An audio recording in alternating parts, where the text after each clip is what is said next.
Hey everyone, welcome back to another exciting episode of the What Do We Do podcast. And I'm your host, Dewey Steffen.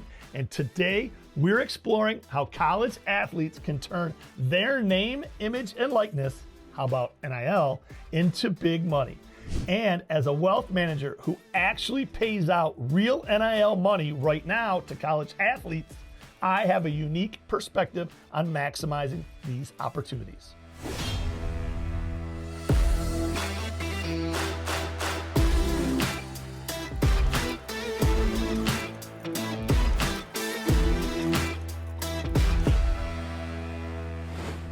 NIL deals are not new. However, in the last few years, we've seen access to NIL deals extended to collegiate athletics. Name, image, likeness opportunities can significantly impact a college athlete's financial future and career prospects. As a wealth manager, I've seen how strategic planning can turn these opportunities into substantial financial gains for everyone involved. So let's get into it. NIL refers to the ability of college athletes to earn money from their personal brand. It's been reported, in fact, that college athletes collectively earned over $800 million from NIL deals in the past year. And this is a clear indication of how impactful this new revenue stream is for college athletes. So let's talk about successful NIL strategies for college athletes that also apply to non-college athletes too.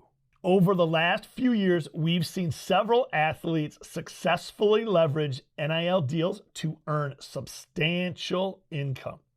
Maybe you've heard of Livy Dunn, or Shedeur Sanders, or even Mason Graham. Well, this got me wondering why they received such big paydays. Because let's be honest, it can't just be talent and points in a game. Although that's important, there are far more high-scoring, high-talented college athletes than there are NIL deals. So what's the X factor? Well, I'll tell you.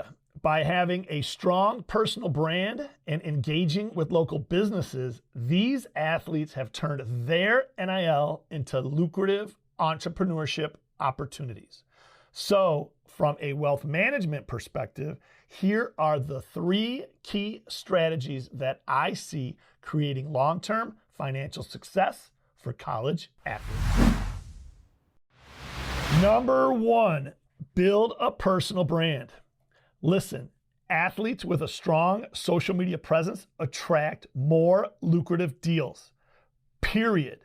And if you're not a college athlete, but you have a strong social media presence, this applies to you too. Number 2, network with local businesses. Business opportunities are built on relationship, so get outside and play nice. Partnerships with local brands can provide steady income for college athletes and any college student with a large or growing social media presence. And number 3, understand contracts. This is so important. Knowing the terms and conditions of your endorsement and partnership deals is crucial for your long-term success and sustainability. Now, let's move into my favorite part of the show. What would Dewey do?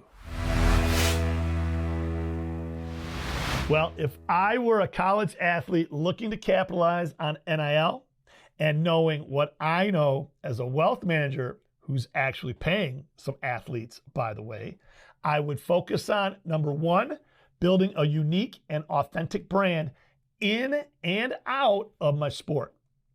I would connect with as many people who know people who know people. Number 2, I would absolutely engage with local businesses, alumni networks, and any other local businesses for potential collaboration. Number 3, I would consult with a legal advisor all the time to ensure fair and beneficial contract terms. Even today, after 2 decades as a wealth advisor, I always have my contracts reviewed by my attorney or at least someone else who's an expert in contracts. You can ask your coach, any advisor, your professor, or anyone else you can think of if they know anyone who can review a contract and do it in confidence. Well, that just about wraps up our episode for today on NIL Opportunities. But I am curious, what do you think about these strategies? And if you're an athlete, what's the best NIL deal you've been offered? If you're not an athlete, what's the best offer you've had for your social media presence? Leave a comment below this video and let me know your big takeaway from this episode.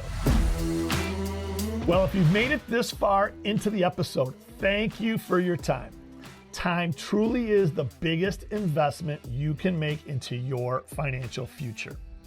And believe it or not, only about 24% of folks watching this video are actually subscribers to the podcast.